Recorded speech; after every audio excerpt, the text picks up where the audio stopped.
Brian DiMambro. This very pleasing early 20th century map for the 1910 Brussels Exposition Universelle has a gilt St. George slaying the dragon on the front cover. What makes this folding map, pocket map, so interesting is it's actually more than one map. It's a series of three. And this here is the official overview plan of the exposition.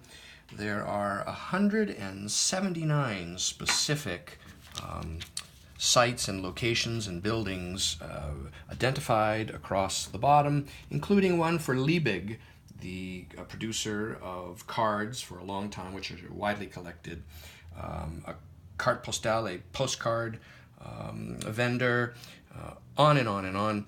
This is color lithographed. It's printed on a paper that is a little bit age brown now uniformly and has some short splitting at fold line intersections, but otherwise remains very clean and sound is issued.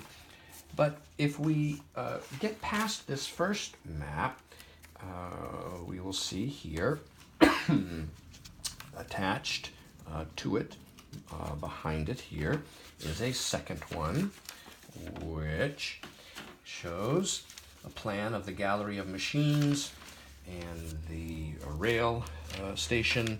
And so this one is just lithographed, an offset method of lithography, I should say, incredibly detailed. And so that's the second one. And the third one behind this will be seen right here. Okay.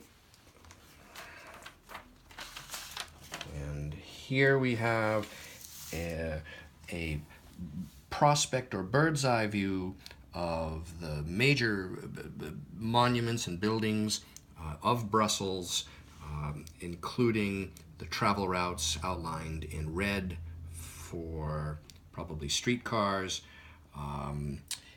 and this attractive and uncommon item is currently available on my website, briandimambro.com. We're making videos daily, so if you subscribe, you'll receive updates.